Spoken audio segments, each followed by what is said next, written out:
Sarah had been counting down the days for weeks. Her parents were taking her little brother Marcus to their lake house for the weekend, and she had successfully convinced them that at 23 years old, she was more than capable of staying behind to finish her thesis and enjoy some much-needed solitude. Her mother had kissed her forehead one last time before they pulled out of the driveway, and Sarah had waved from the porch with genuine relief washing over her face. The house settled into silence as she watched their car disappear around the corner of Maple Street. The two-story colonial that had been her childhood home now felt like her own private sanctuary, and she carried her laptop to the kitchen to make some tea and settle in for what she expected would be a peaceful weekend of productivity and relaxation. The first few hours passed exactly as planned. Sarah worked through her thesis notes, made dinner, and even took a long shower while listening to her favorite playlist. By 9 o'clock, she was curled up on the living room couch with a blanket and a book when she first heard it. A sound from upstairs. It was subtle, just a soft thump like something falling off a shelf in one of the bedrooms. Sarah paused and listened, but heard nothing else. She told herself it was probably just the house settling, the way old houses do at night, and returned to her book. But she found it harder to concentrate now. Her eyes kept drifting toward the dark staircase leading to the second floor. At 10:30, she decided to head to bed and lock the front and back doors twice, even though she knew this was probably paranoid. She checked that her bedroom window was locked too, and then climbed into bed with her phone on the nightstand next to a lamp. She texted her mother that she had arrived home safely, though she was already home and everything was fine. She fell asleep reading and woke sometime in the darkness when her body went rigid with inexplicable terror. Her heart was pounding so hard she could feel it in her throat, but she didn't know why. She lay there, breathing slowly, trying to calm herself and convince her nervous system that nothing was wrong when she heard it again. Footsteps in the hallway. Sarah froze beneath her covers, listening intently. The footsteps were slow, deliberate, and they moved past her bedroom door and continued toward the stairs leading to the second landing. She held her breath as the steps descended down the main staircase to the first floor. Then, silence. Her mind raced with possibilities. A burglar? An intruder? Someone who had been in the house the whole time while she showered and ate dinner and worked on her thesis? A scream built in her throat, but she swallowed it down and instead reached for her phone with trembling fingers. She could call the police. She should call the police. But what if there was no one there? What if it was just her imagination, or the house settling, or pipes creaking in the walls? She had read somewhere that our brains are wired to create patterns and mistakes in the dark that we interpret as threats, evolution making us see predators in shadows. Sarah turned on her bedside lamp, and the warm light immediately seemed to push back the oppressive darkness and fear. She sat in bed for another hour listening to the quiet house, but heard nothing else. Eventually, exhaustion won out, and she drifted back to sleep, though her sleep was fitful and broken by bad dreams. When dawn came, bright sunlight streamed through her bedroom windows, and she felt foolish for her midnight panic. She went downstairs and made breakfast and checked that all the doors were still locked, which they were. She spent the day being productive, and by afternoon she had nearly forgotten about the sounds in the night. But when evening fell again, as twilight painted her house in shades of gray and purple, the anxiety returned. Sarah tried to distract herself with television and a movie, but she found herself frequently pausing to listen to the silence of the house. At 11 o'clock, she went upstairs to get ready for bed.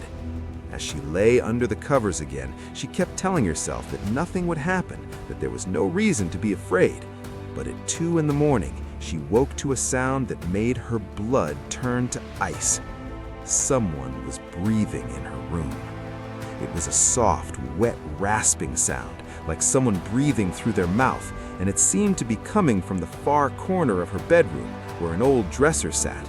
She could not see anything in the darkness, but she could hear that breathing, and it was getting closer. She fumbled for her lamp and switched it on. The corner was empty, nothing but shadows and dust, and the old dresser where she stored out-of-season clothes.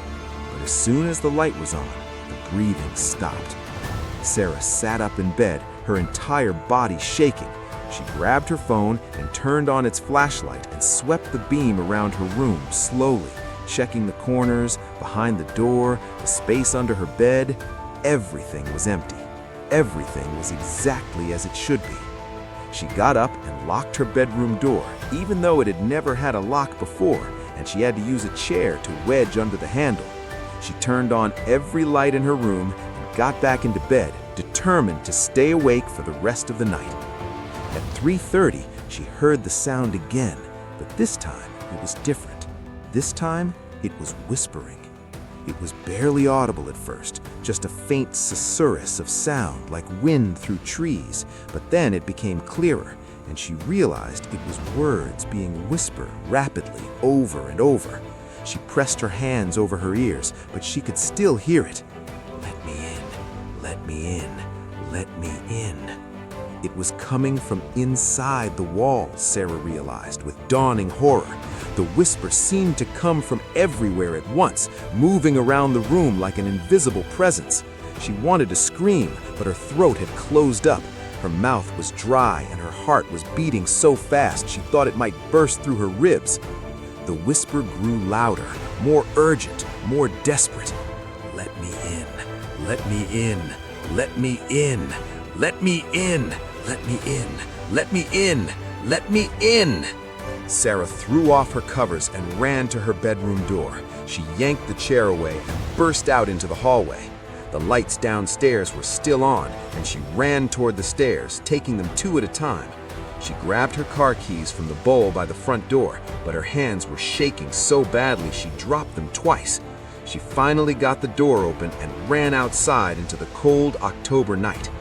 She drove to the nearest 24-hour diner, about 15 minutes away, and sat in a booth drinking coffee with her hands wrapped around the warm mug and trying to calm her racing mind.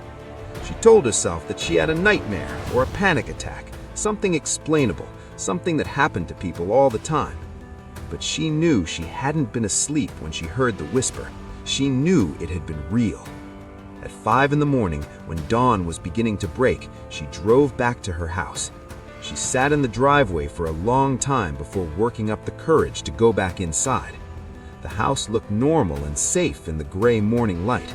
She went inside and checked every room upstairs and downstairs and found nothing. Nothing, nothing. There were no signs of forced entry, no signs that anyone had been in the house at all. Everything was exactly as she had left it. It was as if the night had been a shared hallucination that she had experienced alone. She tried to convince herself that it was stress from her thesis, that her mind was playing tricks on her, that she should see a doctor. But there was a part of her, a deep, instinctive part that knew something was wrong with this house, something fundamentally wrong, and it was still here, still watching, still waiting. Sarah made a decision. She packed a bag and called her parents and asked them if she could come stay at the lake house too. She made an excuse about the thesis being harder than expected, about needing a break, and her mother immediately agreed that she should come join them. But as she was packing her clothes, she found something that made her blood run cold. In the back of her closet, behind where she kept her winter coats, there was a sleeping bag. A sleeping bag that did not belong to her. She had never seen it before in her life. She pulled it out with shaking hands, and her stomach lurched as she realized that someone had been living in her closet. Someone had been in her room while she slept, while she showered, while she sat on the couch downstairs. Her scream when it came was primal and involuntary. It echoed through the house and seemed to go on forever. She ran downstairs and out to her car and drove directly to the police station. In the interview room, she told the officers about the sounds and the breathing and the whisper, and finally about the sleeping bag. The officers exchanged looks that suggested they thought she was unstable or attention-seeking, but they agreed to do a welfare check on the house. When they arrived at the house, they found more than just the sleeping bag. In the basement, tucked behind a stack of old furniture, they found a bedroll and a camping stove and empty food cans and evidence that someone had been living there for weeks,